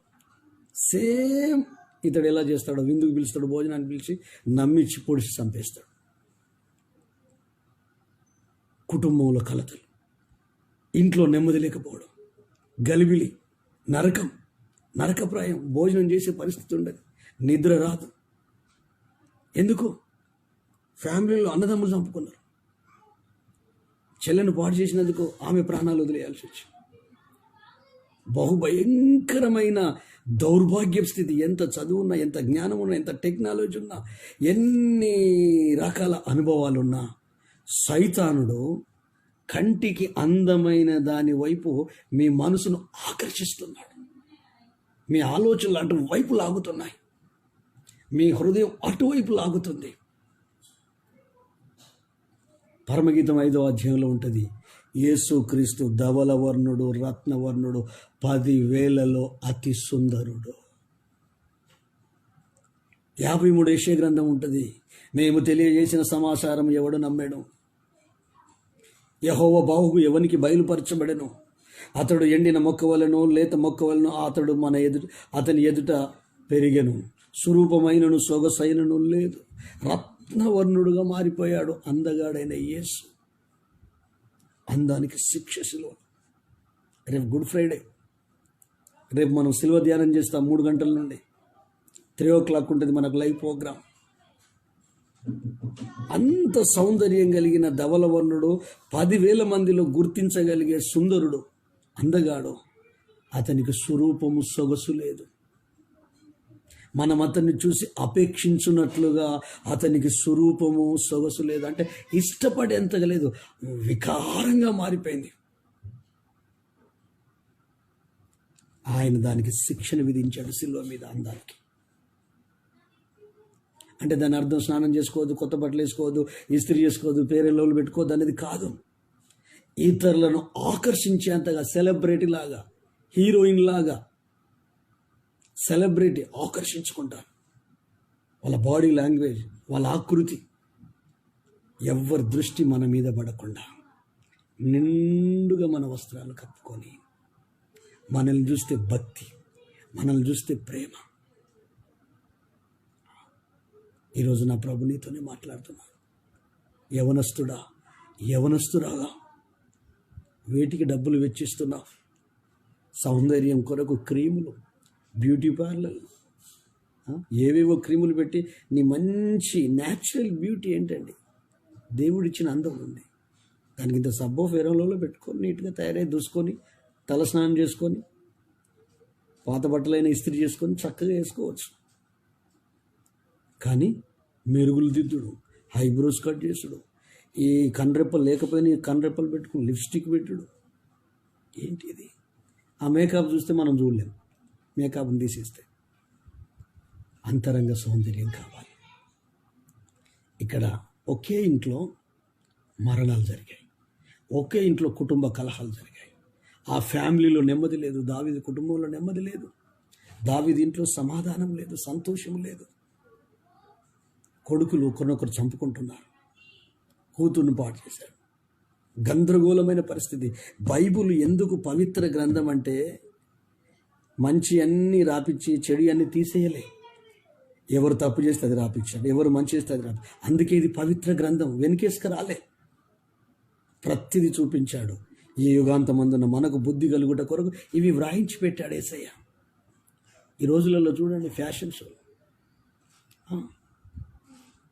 అందము కొరకు. మీరు చూడండి ఎస్తేరు గ్రంథంలో 2వ అధ్యాయంలో 6 నెలలు గోపరస తైలంతో, 6 నెలలు ఇంకొక తైలంతో, ఒక 1 year మేకప్ చేసి అందం చేసి అలంకరించాలి క్రిములతో. ఒక 1 year పర్షియా దేశంలో అందాల పోటీ జరిగింది. ఫస్ట్ అందాల పోటీ ఆ సూసన్ కోట పర్షియా దేశంలో జరిగింది. ఎందుకంటే వస్తిని తీసేశారు కదా రాణిగా, మొత్తం కన్యకలందరూ సూసన్ కోటకు చేరారు, ఏగే వశానికి అప్పగించబడ్డారు. కానీ ఈ ఎస్తేరును చూసినప్పుడు మాత్రము ఎవరికి చూసినా ఇష్టం కలుగుతుందట. ఆ ఇష్టం గౌరవపూర్వకమైన ఇష్టం, ప్రేమతో కూడిన ఇష్టం, పవిత్రతతో కూడిన ఇష్టం. అందులో ఏ దురుద్దేశం లేదు. అందుకనే ఏగే అనే వ్యక్తి అట అందరికంటే అతి శ్రేష్టమైన స్థలములో ఎస్తేరును ఉంచడం మాత్రమే కాకుండా 7 చెలికత్తెలను ఇచ్చాడట. ఎస్తేరును చూసిన వారందరికీ దయ పుట్టిందట, అంటే మంచి అభిప్రాయం కలిగిందట. యవనస్తురాలే, యంగ్లేడే, యంగల్లే. కానీ భౌతిక సౌందర్యం కంటే అంతరంగ సౌందర్యానికి ప్రయారిటీ ఇచ్చింది. అనుకువ, విధేయత, మాట్లాడే తీరు, నిలబడే తీరు, ఇతరులను అర్థం చేసుకునే విధానము, ఏ ప్లేస్లో ఉంది, ఎలాంటి పరిస్థితిలో ఉంది, ఎదుట ఎవరున్నారు అంటే ఒక వివేకం, ఒక విచక్షణ జ్ఞానం. దైవభీతి, ఆమె ఆ డ్రెస్సింగ్ కానీ ఏం చెప్తే అది చేసేది. అలంకరించిన అలంకారం కాక ఏది కోరుకోలేదు. ఒక అనాథ పిల్ల, తల్లిదండ్రులు కోల్పోయిన అమ్మాయి. అసలు వెనుక డబ్బు, ఆస్తి, ఖాందాన్ని చూసి ఇష్టపడాలి కదా. వెనుకేమీ లేదు, బ్యాక్గ్రౌండ్ ఏం లేదు, గాడ్ ఫాదర్ ఎవరు లేరు. కానీ గుణం మాత్రం లక్షల కంటే విలువైంది. వ్యక్తిత్వం మాత్రం కోట్లు పెట్టినా దొరకనిది. ఆ వివేకము, ఆ జ్ఞానము, ఆ మాట తీరు, ఆ ప్రవర్తన, ఆ స్వభావము, ఆ వైఖరి, ఆ స్పందించే విధానం అంటే హృదయాన్ని వాడుతుంది, అంతరంగాన్ని వాడుతుంది. అందుకే ఎస్తేరును చూసిన వారందరికీ దయగలిగింది, ఏగీకు దయగలిగింది, చివరికి రాజుకు కూడా దయగలిగి కిరీటం ఎస్తేరు మీద పెట్టి ఆమెను రాణిగా ప్రకటించాడట. అందం అంటే ఏంటి? పైన మెరుగులా పిల్ల ముద్దు లేకుండా పిలుపు ముద్దు ఉండాలి, సంస్కారం ఉండాలి, వివేకం ఉండాలి, జ్ఞానం ఉండాలి. ఎంత ప్రశాంతంగా ముగిసింది. ఏ స్థాయిలో ఉన్న మనిషి ఏ స్థాయి వరకు ఎదగడానికి రీజన్ ఏంటి? తన హృదయాన్ని. చాలామంది హృదయాన్ని వాడరండి, మనసును వాడండి, మెదడును వాడతారు, జ్ఞానాన్ని వాడతారు, అనుభవాన్ని వాడతారు. ఇవి అక్కరకు రావు. నీ హృదయాన్ని వాడు, అందరి గుండెల్లో నిలిచిపోతావు. ఎలా జీవించాలో నీకు తెలుస్తుంది, ఎలా బ్రతకాలో తెలుస్తుంది. భౌతికంగా వచ్చిన అభివృద్ధిని బట్టో, భౌతికంగా వచ్చిన ఆశీర్వాదాన్ని బట్టో, భౌతికంగా ఉన్న స్థితిగతులను బట్టో మనం చేంజ్ అవ్వద్దు, మన వ్యక్తిత్వం మారొద్దు. అది ఒరిజినల్. ఆస్తి ఉన్నా లేకపోయినా, గౌరవం ఉన్నా లేకపోయినా, ప్రేమించే వాళ్ళు ఉన్నా లేకపోయినా, విలువ ఇచ్చే వాళ్ళు ఉన్నా లేకపోయినా, వ్యక్తిత్వం తాకట్టు పెట్టవద్దు, వ్యక్తిత్వం మార్చుకోవద్దు. కాల అనుగుణంగా మన వ్యక్తిత్వాన్ని మార్చుకోవద్దు. ఆమె ఆ స్థాయికి వెళ్ళినా కూడా రానున్న దినాల్లో ఉపవాసం ఉండడానికి కూడా వెనకాడదు. రానైన తర్వాత 3 రోజులు ఉపవాసంలో ఉంటుంది, తను తాను తగ్గించుకొని. నేను రాణిని కదా, చక్రవర్తి భార్యని కదా అని హెచ్చులేం చేయలే. ఈరోజు నా ప్రభు నిన్ను సంధిస్తున్నాడు. అమ్మోను ఫ్యామిలీ, అటు పోతిఫరు భార్య ఎంత గలిబిలండి. అందరూ ఆ దాన్ని తిట్టుకున్నారు. దీని గుణం మాకు తెలుసు, ఎందుకంటే పని చేసే వాళ్ళకి తెలియదా? అక్కడ ఉన్న వాళ్ళు. పోతిఫరు భార్య చరిత్ర తెలియదా? తెలుసు. అమాయకుడు యోసేపు, ఆత్మీయుడు యోసేపు, దేవుని మీద ఆధారపడే వ్యక్తి. అతన్ని బట్టే తన ఇంటిని కాపాడాడు, అతన్ని బట్టే తన పొలాన్ని కాపాడాడు. యోసేపు నిమిత్తము పోతిఫరు ఇంటినేమి పొలమునేమి సమస్తమును ఆశీర్వదించాడు, వృద్ధిలోకి వచ్చాడు. యోసేపు పని మనిషిగా, బానిసగా ఎప్పుడైతే అడుగు పెట్టాడో అప్పటి నుంచి పోతిఫర్ ఇంట్లో ఉన్న భౌతికంగా మార్పులు వచ్చాయి. ఆ మార్పులు కూడా పోతిఫర్ చూశాడు. యెహోవా అతనికి తోడై ఉండడము చూసి బానిసగా ఉన్న అతడు గృహ నిర్వాహకుడు అయ్యాడు, విచారణకర్త అయ్యాడు. ఆ తర్వాత ఆమె చేయని నేరం మోపితే 2 సంవత్సరాలు జైలు జీవితం జీవించాడు. కఠినమైన జైలు జీవితం. గంజిరు, పడుకోరాదు, కూర్చోరాదు, నిలబడరాదు. ఇప్పుడున్నట్టు లాట్రిన్ బాత్రూమ్ లేవు అప్పుడు. అందులోనే మలమూత్రాలు. ఆ సెల్లోనే, ఆ జైల్లోనే ఒక్కటే ఉంటుంది. అది కూర్చోరాదు, నిలబడరాదు, పడుకోరాదు. అలాంటి రూమ్లో నరకయాతన అనుభవించాడు. కానీ అక్కడ దేవుడు ఆ జైలర్కు దయ చూపించాడు, కటాక్షం కలిగించాడు. అవునండి, మన హృదయం మంచిదైతే, మన మనసు మంచిదైతే, మన లోపల ఏ కుళ్ళు కుట్ర లేకపోతే, ఏ స్వార్థం లేకపోతే, నిస్వార్థంగా, నిజాయితీగా, దైవికంగా, వాక్యానుసారంగా, లేఖనానుసారంగా మన జీవితం అంకిత భావం కలిగి ప్రభు కొరకు జీవిస్తూ ముందుకు వెళ్తూ ఉంటే, నిన్నెక్కడున్నా డైరెక్ట్ జైలు నుండి ఎక్కడికి వెళ్ళాడు? సింహాసనం మీదకి వెళ్ళాడు. 14 సంవత్సరాల ప్లాన్ ఇచ్చాడు. 7 సంవత్సరాలు కరువు, 7 సంవత్సరాలు పంట, 14 years ప్లాన్ ఇచ్చాడు. నీలాంటి ఆత్మ కలిగిన వాడు ఈ దేశంలోనే లేడు. నీవే రాజు. సింహాసనం వేసేసి, మెడలో బంగారు గొలిచి, చేతికి ఉంగరం తొడిగి, ఆ దేశంలో ఒక ప్రముఖుని కుమార్తెను రాచ మర్యాదలు చొప్పున యోసేపుకు వివాహం చేసి, నీ పర్మిషన్ లేకుంటే ఎవరు చేయి కాలు ఎత్తడానికి వీల్లేదు. పేరుకు మాత్రమే నేను రాజును, జరిగించేదంతా నీవే. అది ఊరికినే వచ్చిందా? యథార్థత, నిజాయితీ, అంకిత భావం, ఫేత్ఫుల్నెస్, విశ్వసనీయత, ప్రభు ఎడల. ఎన్ని ప్రాబ్లమ్స్ చూసిన, ఎన్ని ఆటంకాలు చూసిన, ఇది భౌతిక సౌందర్యం కాదు, అంతరంగ సౌందర్యం.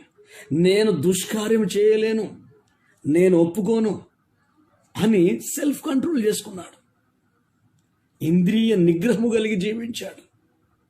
మరి ఈ రోజులో ఉన్న యువత పబ్బులు, క్లబ్బులు, చెడు సాహిత్యం, బూతు సాహిత్యం, బూతు బొమ్మలు, కామ కోరికలు పెంచుకోవడం, గుట్టికిలు మింగడం, నరాలు సచ్చుపడిపోవడం, మొత్తం పీక్కపోయినట్టు ముఖం తయారవడం, ఒంట్లో బలం వెళ్ళిపోవడం. కారణం ఏంటి? వ్యామోహంలో పడిపోయి, ఆకర్షణలో పడిపోయి, శరీర సంబంధమైన విషయాలకు ఎక్కువ ప్రాధాన్యతనిచ్చి నీ ఫ్యూచర్ను పాడు చేసుకున్నావు. అదే ఎస్తేరు రాని ఆత్మ సంబంధమైన దానికి విలువిచ్చి, పినతండ్రి చెప్పినట్టు విని, జాతి పేరు చెప్పకుండా, కులం పేరు చెప్పకుండా చెప్పినట్టు నడుచుకుంది, అందరి దయను పొందుకుంది. ఏంటండి, చూసిన ప్రతి ఒక్కరికి మంచి అభిప్రాయం కలుగుతుందట ఎస్తేరును చూసినప్పుడు.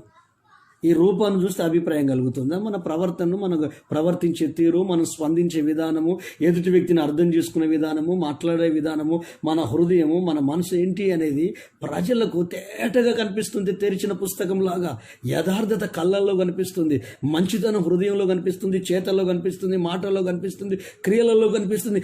ఆమెను ఎవరు ఇష్టపడకుండా ఉండలేరండి. అసహించుకునే వాళ్ళు ఎవరు లేరు. ఎవరు చూస్తే వాళ్ళకి ఇష్టం కలుగుతుంది. అవును, ప్రభు బిడ్డవు నీవు గనుక యేసే చెప్పినట్టు నువ్వు జీవిస్తే, ఆయనకు నచ్చినట్టు నువ్వు బ్రతికితే, నీ మనస్సాక్షి చెప్పిన ప్రకారం నీ బ్రతుకును నువ్వు కట్టుకోగలిగితే, నీలో ఉన్న పరిశుద్ధాత్మ దేవుడు సెలవిచ్చిన ప్రకారము నీవు లోబడి ఆయన సన్నిధిలో నువ్వు ముందుకు వెళ్ళగలిగితే, ఖచ్చితంగా దేవుడు ఉన్నతమైన స్థాయిలో, స్థానంలో నిన్ను నిలబెడతాడు. అన్ని నీ పాదాల దగ్గరికే వస్తాయి, అన్ని నీ కాళ్ళ దగ్గరికే వస్తాయి. కానీ యువత వయసుతో సంబంధం లేకుండా ఆకర్షణలకు, వ్యామోహాలకు లోనైపోయి, ప్రేమ, ఈ పిల్లలకు ప్రేమ ఎక్కడండి? ఆకర్షణ, వ్యామోహం, ఈ శరీర ఆకర్షణ, రంగు చూసి, హైట్ చూసి, పర్సనల్ చూసి, ముఖ కవలికలు చూసి, శరీర భంగిమలు చూసి ప్రేమలో పడిపోతారు. అది రియల్ ప్రేమ? వివాహాలైన వాళ్ళని అడగండి, ఎందుకు వివాహం చేసుకున్నారో బాబు అంటారు.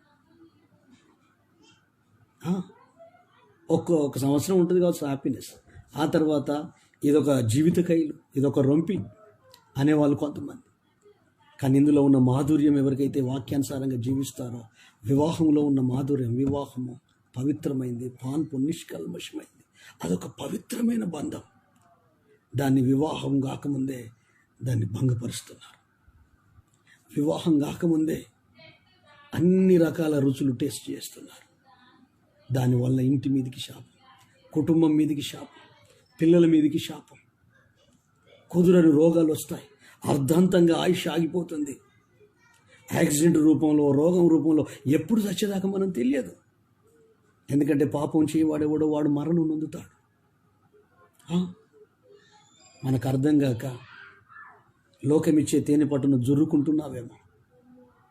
ఒక వ్యక్తి తేనె పట్టు కొరకు వెళ్ళాడటండి.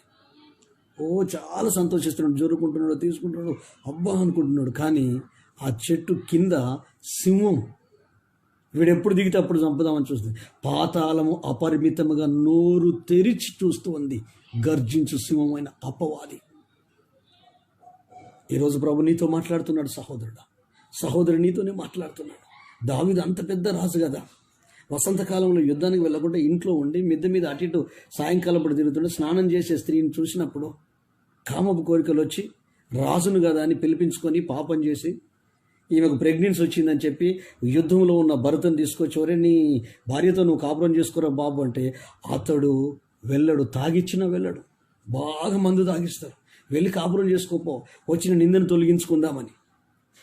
రాజు అయినప్పటికీ ఆ క్షణకాలికమైన కోరికల్లో పడిపోయారు. చూసిన వెంటనే బస్సెపతో పాపంలో పడిపోయి వానికి తాగిపించి వెళ్ళి కాపురం చేసుకోమంటే ప్రజలతోనే లేక సైనికులతోనే ఉంటాడు. ఎందుకు వెళ్ళలేదంటే, అయ్యా మందసము నీ ప్రజలు యుద్ధంలో ఉంటే నేను నా భార్యతో వెళ్ళి కాపురం చేసుకుని సుఖంగా ఉండగలుగుతానా? నేను ఆత్మ సంబంధమైన వ్యక్తిని, నేను మందసం దగ్గర ఉంటా, నేను యుద్ధ భూమిలో ఉంటా. నన్ను దేవుడు ఎందుకు రక్షించాడు, ఎందుకు విమోచించాడు, ఎందుకు ఆయన రక్షణ ప్రణాళికలో నా కుటుంబం ఉంది? ఈ పాప పనులు చేయడానికా? లేదు అంటే వీడు ఇట్లయితే వెళ్ళేటట్లేదని, నువ్వు యుద్ధానికి వెళ్ళరా బాబు అని చెప్పి యోవాబుకు ఒక లెటర్ రాసి ఇదే ఉరియాకు చేతులు పెట్టి నువ్వు వెళ్ళని చెప్తే, ఎంత నమ్మకస్తుడండి ఉరియా. ఎంత నమ్మకస్తుడు. ఆ లెటర్ని కూడా చూడలేదు, తీసుకుపోయి యోవాబుకి ఇస్తే యుద్ధంలో పెట్టి చంపించేస్తాడు. అంటే పాపం చేశాడు, పాపాన్ని కప్పిపుచ్చుకోవడానికి ఒక వ్యక్తిని నరహత్య చేశాడు. ఒక్క తప్పు చేసి ఆ ఒక్క తప్పును కప్పిపుచ్చుకోవడానికి 100 తప్పులు చేయాల్సి వస్తుంది. ఈరోజు మించిపోయింది లేదు. పశ్చాత్తాపడు. తెలిసో తెలియకో నీ లైఫ్లో ఒక పీడకలాగా యాక్సిడెంటల్గా జరిగిపోవచ్చు, ఎన్నో ఆటంకాలు అవాంతరాలు జరిగిపోవచ్చు. నీ మనసును పవిత్రపరచాలనుకుంటున్నాడు, నీ ఆలోచన పవిత్రపరచాలనుకుంటున్నాడు. క్రీస్తు రక్తం ప్రతి పాపం మనల్ని పవిత్రులుగా చేస్తే సమస్త దుర్నీతి నుండి మనల్ని విడిపించి క్షమించే దేవుడు. ఒప్పుకొని విడిచిపెట్టి మళ్ళీ వాటి జోలికి వెళ్లకుండా ఒక నూతన జీవితాన్ని నువ్వు ఎందుకు ఆరంభించకూడదు? ఒకప్పుడు నీ లైఫ్లో ఎలా ఉండే, నీ బ్రతికి ఎలా ఉండే, నీ కుటుంబం ఎలా ఉండే, ఎంత ఘనత, ఎంత గౌరవం, ఎంత గొప్పగా జీవించిన జీవితం, ఎంత విలువ సమాజంలో, సంఘంలో, బయట, ఇంట్లో నువ్వంటే అసలు ఎంత పవిత్రమైన ఉద్దేశం ఉండేది. ఇప్పుడు పిచ్చి కుక్కను చూసినట్టు చూస్తున్నాను నేను. వీధిలో ఉన్న కుక్కను చూసినట్టు చూస్తున్నారు. ఎందుకు? వ్యక్తిత్వం తాకట్టు పెట్టావు, యథార్థతను అమ్మివేసుకున్నావు, నిజాయితీని గంగలో తెక్కావు, నీతిని ఇంట లేదు, నీ వంట లేదు, తప్పిపోయావు, చీకటితో పాపంతో చేతులు కలిపావు, సైతాన్ని ఇంటిని వెళ్తున్నాడు, కన్నీళ్ళే నీకు అన్నపానములు అయిపోయాయి, ఆర్థికంగా ఆత్మీయంగా చితికిపోయావు, బయటికి మాత్రమే ముఖం మీద నవ్వు పులుముకొని బ్రతుకుతున్నావు, కానీ అదంతా నటన జీవితం. యథార్థంగా నువ్వు ఏడవని రోజు లేదు, నువ్వు కన్నీళ్లు పెట్టని రోజు లేదు, నువ్వు నిద్ర అనేది నీకు దూరం అయిపోయింది, నిద్ర మాత్రలకు అలవాటు పడ్డావు, ఎవ్వరికి చెప్పుకోలేకపోతున్నావు, పరువు పోతుందని. కానీ ఈరోజు నా ప్రభు నీతోనే మాట్లాడుతున్నాడు. భౌతిక సౌందర్యం కంటే ఆత్మ సౌందర్యం, అంతరంగ జీవితానికి ప్రాముఖ్యతనిచ్చిన యోసేపు ఐగుప్తుకు గవర్నర్ అయి ధనసంపన్నమైన ఐగుప్తు దేశాన్ని, చుట్టుపక్కల దేశాలని ఆహారముతో పోషించగలుగునట్లు వాళ్ళ ప్రాణ రక్షణకు కారకుడయ్యాడు. వాళ్ళ సొంత ఫ్యామిలీకి కూడా దీవెనకరంగా మారాడు. అది దావీదు. రాజు చేయకూడని పని చేశాడు, కానీ తర్వాత పశ్చాత్తాపడ్డాడు, క్షమాపణ పొందుకున్నాడు. అదే లాస్ట్, అదే ఫస్ట్. కానీ లైఫ్లో ఎప్పటికీ యుద్ధమే. బ్రతికినన్ని దినాలు నెమ్మది లేని జీవితమే, బ్రతికినన్ని దినాలు ప్రశాంతత లేని బ్రతికాడు. కానీ దేవుని ఎదుట ఒక తీర్మానం తీసుకుని 51వ కీర్తన రాశాడు. ఇమము కంటే తెల్లగా నా పాపం ఇస్సోపుతో కడగయ్యా, నా అంతరంగంలో స్థిరమైన మనసు నూతనంగా పుట్టించు. నేను పాపము, నా అతిక్రమంలో, నా పాపములు నాకు తెలిసే ఉన్నవి, కేవలం నీకే విరోధంగా నేను చేశాను. నీ యొక్క పరిశుద్ధాత్మ నా నుండి తీసివేయకు, రక్షణ ఆనందము నాకు మరలా కలుగజేయి. నీ స్తుతిని ప్రచురపరచడం నా పెదవులను తెరువు. నేను సమాజంలో, సంఘములో నీ గురించి నేను మాట్లాడతాను. కన్నీళ్లతో నా పరుపు తేలిపోయింది, నా ఎముకల సారం ఎండినట్టు అయిపోయింది, మోయలేని దోషం యొక్క భారము నేను ఇచ్చాను. రాత్రింబవళ్ళు నాకు నిద్ర లేదు. భయంకరమైన పశ్చాత్తాపం, క్షమాపణ పొందుకొని దైవికంగా ముందుకెళ్ళి ఆయన నామాన్ని ఘనపరిచాడు. సహోదరి సహోదరుడా, స్వరూపము లేదు, సొగసు లేదు యేసయ్యకు. ఆయన అందమైన శరీరము గాయపరచబడ్డాయి, గడ్డపు వెంట్రుకలు కుదులు పీకి వేశాడు. 400 మంది సైనికులు ఉమ్ము వేశారు, ముఖానికి తలకు ముళ్ళ కిరీటం పెట్టి పలపలమని కొట్టారు, వీపు దున్నబడింది. మనం అతన్ని చూసి ఇష్టపడేటట్టుగా లేదు. మనందరి దోషము అతని మీద మోపెను, పర్యార్థ శిక్ష అతడు భరించాడు. తిరుగుబాటు చేస్తున్న మన కొరకు విజ్ఞాపన చేశాడు. ఈరోజు నా ప్రభు నేను సంధిస్తున్నాడు. భౌతిక ఆకర్షణలకు లోనైపోకు సహోదరి, తమ్ముడు. భౌతికమైన ఆకర్షణలకు, అందానికి లోనైపోకు.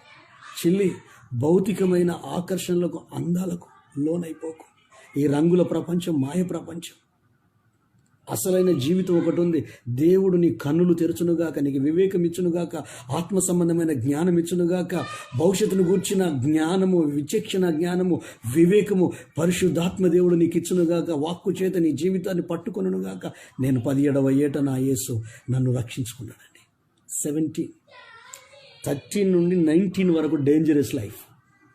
13 నుండి 19 టీనేజ్ అంటారు దీన్ని. ఇది చాలా ప్రమాదకరమైన ఏజ్, ఇది చాలా జారుడు ప్రదేశం. 13 నుండి 19 ఈ ఏజ్లో ఉన్న వాళ్ళ మీద దృష్టి పెట్టి వాళ్ళ యోగక్షేమాల కొరకు మనం ప్రార్థన చేయాలి. నన్ను 17లో ప్రభు పట్టుకున్నాడు. యేసే నన్ను పట్టుకున్నాడు. చాలామంది యూత్కు నేను కౌన్సిలింగ్ ఇచ్చాను, చాలామంది యవన బిడ్డలకు నేను కౌన్సిలింగ్ ఇచ్చాను. ప్రేమ అనే మాయలో పడి ఆ చిక్కుకపోయి బయటికి రాని వాళ్ళకు కూడా వ్యక్తిగతంగా కౌన్సిలింగ్ ఇస్తే తల్లిదండ్రులకు ఈరోజు దీవెనకరంగా ఉన్నారు, కుటుంబానికి ఈరోజు దీవెనకరంగా ఉన్నారు, మగపిల్లలు ఆడపిల్లలు. నేను ఈరోజు మీకు పరిశుద్ధాత్మ దేవుడు నా ద్వారా జ్ఞాపకం చేస్తుంటే అది వ్యక్తే కానీ కళ్ళకు ఆకర్షించేది, అది స్థలమే కానీ మరి ఇంకేదైనా కానీ ఏ యోర్దాను తోట వల్ల ఉందట సొదమ గొమొర్రా లోతుకు. కానీ అది అక్కడ హోమియోసెక్సువల్, ఆడవాళ్ళని పెళ్లి చేసుకుని మగవాళ్ళు అలాంటి భయంకరమైన దుష్టులు పాపులు దేవుడు. అయితే ఈ లోతుకు మాత్రము యోర్దాను నది వలె దేవుని తోట వలె కనిపించిందట. ఆ కన్నులు ఎత్తు చూస్తున్నాడు. అడగొచ్చు కదా అబ్రాహ్మను, వాళ్ళ చిన్నయ్యని అడగొచ్చు కదా, నేను ఎటు వెళ్ళాలో, నువ్వు ప్రార్థన పరుడో, నువ్వు బలిపీఠం కట్టి ప్రార్థన చేస్తావు, నేను బలిపీఠం కట్టి ప్రార్థన చేసే అనుభవం నాకు లేదు, నీ వెంట నేను ఉన్నాను కనుక నాకు దీవెన, నా కుటుంబానికి దీవెన, నీవు పెద్దోడి వయసులో నాకంటే పెద్దోడు, నీకు అనుభవం ఉంది, ప్రభు స్వరం విన్నావు, ప్రభుతో నడిపించబడుతున్నావు, ఎప్పుడైనా నీవు ఎక్కడికి వెళ్ళినా అక్కడ బలిపీఠం కట్టి ప్రార్థన చేస్తావు, నీ ఆత్మీయ స్థితి నాకు తెలుసు చిన్నాన్న, మరి నేను ఎటు వెళ్తే మంచిది, ఎక్కడికి వెళ్తే మంచిది, ఒక్కసారి నువ్వు చెప్పనొచ్చు కదా. ఒరే నీ కింద నా కాపర్లు గొడవలు పడుతున్నారా, మనం బంధువులము, మన మధ్యలో కలహం ఉండొద్దు, అయితే దగ్గరై దూరం అవడం కంటే దూరం ఉండి దగ్గర అవుదాంరా, నువ్వు తూర్పుకి వెళ్తే నేను పడమరకు వెళ్తే, నువ్వు ఉత్తరం వెళ్తే నేను దక్షిణం వెళ్తా అంటే, అలా కాదు చిన్నాన్న, నీవే చెప్పు, నేను ఎటు వెళ్తే నాకు నా కుటుంబానికి క్షేమం అని అడగాలి కదా. ఈ మాట నోటి నుండి రావడంతోనే లోతు కన్నులెత్తి సొదమ గొమొర్రా ప్రాంతాన్ని చూసినప్పుడట కన్నులకు అందంగా ఏదైనా తోటలాగా కనిపించిందట. ఆకానుకు బంగారము దుస్తులు కన్నులకు చాలా అందంగా కనిపించాయి. ఏం జరిగింది? ఆకాను ఒక్కడు తప్పు చేస్తే భార్యను పిల్లలను గోద ఆకరులో వేసి ఇది చేశారు. లోతు ఒక్కడు చేయడం వల్ల అది శపించబడిన అనుభవంలోకి వెళ్ళిపోయి దౌర్భాగ్యపు చరిత్రగా మిగిలిపోయింది. ఈరోజు నా ప్రభు నిన్ను ప్రేమించి యుగాంతమందున్న మనకు బుద్ధి కలుగుట కొరకు ఈ విషయాలు ఒక తండ్రిగా, ఒక కాపరిగా, ఒక ప్రవక్తగా, ఒక దైవజనుడుగా ఓపెన్గా నేను మాట్లాడుతున్నాను. నన్ను అన్యతగా భావించొద్దు, చెప్పాలి. డాక్టర్ ఓపెన్గా చెప్పాలి, పాస్టర్ ఓపెన్గా చెప్పాలి. ఇదేమో బూతు కాదు. నీ ఆత్మీయ క్షేమాభివృద్ధి కొరకు చెప్పాలి, నీ యవన బిడ్డల క్షేమం కొరకు చెప్పాలి, నీ పిల్లల కొరకు చెప్పాలి. తల్లిదండ్రులు మీరు చెప్పలేరు కదా ఈ విషయాలన్నీ, బైబిల్లో ఉన్నవే. శపించబడిన అనుభవాల నుండి దీనా చేయబట్టి మరణం జరిగింది. లేవి సిమియోను వెళ్ళి అమ్మాయిని ఇస్తామని నమ్మించి రాత్రికి రాత్రే పురుషులందరినీ చంపారు. యాకోబుకి ఎంత అవమానం, ఆత్మీయులకు ఎంత అవమానం. ఆలోచించండి. నా ప్రభు మిమ్మల్ని ప్రేమించి మాట్లాడుతున్నాడు, మీ కుటుంబాలను ప్రేమించి మాట్లాడుతున్నాడు. ఏది ఇంపార్టెంట్, దేనికి ప్రాధాన్యత ఇవ్వాలి, దేనికి విలువ ఇవ్వాలి, ఇవన్నీ కావాలంటే ఒక్కటి చేయాలి. ప్రసంగి గ్రంథకర్త అంటాడే, ఇదంతా జరిగిన తర్వాత తేలిన ఫలితార్థం ఏంటంటే మానవ కోటికి విధి యెహోవా యందు భయభక్తులు కలిగి ఉండుటయే జ్ఞానానికి మూలం. చెడుతనమును అసహించుకోవడమే భయభక్తులు కలిగి ఉండడం. వాళ్లకు దేవుణ్ణి పరిచయం చేయండి, వాక్యాన్ని పరిచయం చేయండి, ప్రభువును పరిచయం చేయండి, మందిరాన్ని పరిచయం చేయండి, దైవజనులను పరిచయం చేయండి, సహవాసాన్ని పరిచయం చేయండి. ఆత్మ సంబంధమైన పరిచర్య మందిరంలో చేయడానికి యవన బిడ్డలను ప్రభుకు అప్పగించుకోమని చెప్పండి, పరిచర్యకు అప్పగించుకోమని చెప్పండి. ఆ మందిరపు పనులలో, మినిస్ట్రీలో, సేవలో వాళ్ళు తలామునకలై ఉంటే వారి ఆలోచన చెడిపోదు, వాళ్ళ మనసు చెడిపోదు. ప్రభు వాక్యం పరిచయం చేయండి, ప్రార్థన పరిచయం చేయండి, కుటుంబ బలిపీఠ ఆరాధనలో ప్రార్థనలో ఉండండి, బైబిల్ ధ్యానంలో ఉండండి, వాక్య ధ్యానంలో ఉండండి. ప్రతి కూడికకు, ప్రతి ప్రార్థనకు తీసుకురండి, సేవకులతో సేవకురాలతో మాట్లాడిపించండి, సంఘ సహవాసంలో ఎప్పటికీ కలిసి ఉండండి. అందరికంటే ముందు మందిరానికి వెళ్ళి మందిర పరిచర్యలు చేయండి, సంఘ పరిచర్యలు చేయండి. మీటింగ్లు, పనులు ఏమైనా ఉంటే ముందుగానే చొరవ తీసుకొని మీ పిల్లలు మీరు కలిసి వెళ్ళి ఈ టైప్ ఆఫ్ వాళ్ళ మైండ్ అంతా ఈ దైవికమైన దాంట్లో నిమగ్నమైపోవాలి. ఫిలిప్పు గ్రంథకర్త అంటాడు కదా, 4:8 ఏవి రమ్యమైనవో, ఏవి ఖ్యాతి గలవో, ఏవి మాన్యమైనవో, ఏవి పవిత్రమైనవో, ఏవి సత్యమైన వాటి మీద ధ్యానం ఉంచాలి. వాళ్ళ మైండ్ డైవర్ట్ చేయాలి. భౌతికంగా దీవించబడతారు, రాజులైతారు, ఆఫీసర్లు అవుతారు, ఉన్నతమైన స్థితికి ఎదుగుతారు. భయభక్తులు కలిగిన షడ్రక్ మేషక్ అబేద్నెగోలు, దానియేలు. అసలు మీరు చూసారా, 3 రాజులు మారిన దానియేలు మారలేదు. కాంగ్రెస్ ప్రభుత్వం వచ్చినప్పుడు తెలుగుదేశం ప్రభుత్వం ఉన్న ఆ పోలీసులు కానీ లేకపోతే డిఎస్పీలు కానీ ఎస్పీలు కానీ పెద్ద పెద్ద వాళ్ళు ఉండరు, వీళ్ళు తీసేస్తారు. వీళ్ళకి అనుకున్న వాళ్ళని ఐఏఎస్ ఆఫీసర్లను కానీ కలెక్టర్లను కానీ ఐపీసీ ఆఫీసర్లు కానీ తెలంగాణ ప్రభుత్వం ఉన్నప్పుడు కేసీఆర్ ఉన్నాడు అనుకో, ఆయనకు సంబంధించిన వాళ్ళు తీసుకుంటాడు. కాంగ్రెస్ ఉందనుకో వాళ్ళకి సంబంధించి, తెలుగుదేశం వాళ్ళకి సంబంధించినవి. తెలుగుదేశం ఫామ్లోకి వస్తే ఇప్పుడున్న కాంగ్రెస్లో ఉన్న వాళ్ళందరినీ తీసేస్తారు. కానీ ఈ ముగ్గురు రాజులు మారినా దానియేలు మారలే. What a wonder! మామూలు విషయం కాదు, అంత ఉన్నతమైన స్థాయిలో వచ్చారు. వీళ్ళు ముగ్గురు అధిపతులుగా ఉన్నారు. ఎందుకు? యవన ప్రాయములో పవిత్రతను కాపాడుకున్నారు, పరిశుద్ధతను కాపాడుకున్నారు. భోజనం ఆకర్షణీయంగా రుచిగా సువాసనగా ఉన్న అది తినకుండా తమను తాము ప్రత్యేకించుకొని పవిత్రపరచుకొని కూరగాయల భోజనం తిని ప్రభుపక్షాన్ని నిలబడ్డారు. ప్రాణం పోయే పరిస్థితి వచ్చినా ఆత్మాహుతి దళములాగా అగ్నిగుండంలో పడి చావడానికి సిద్ధపడ్డారు, కానీ ప్రభును వదిలిపెట్టలేదు. అందుకే వారిని ఉన్నతంగా దేవుడు హెచ్చించాడు. అలాగే మీ ఫ్యామిలీలో మీ పిల్లలకు అనేక విషయాలు నేర్పించండి, దైవికమైన విషయాలు నేర్పించండి. జ్వరం వస్తే స్కూల్కి పంపకండి, కాలేజీకి పంపకండి, కానీ చర్చికి మాత్రం తీసుకురండి. జ్వరం వచ్చిందని ఇంటికాడ వదిలిపెట్టకండి. ఇక్కడ దైవ కార్యాలు దేవుడు చేస్తాడు వాళ్ళ జీవితంలో. రండి, చిన్న ప్రార్థన చేసుకుందాం.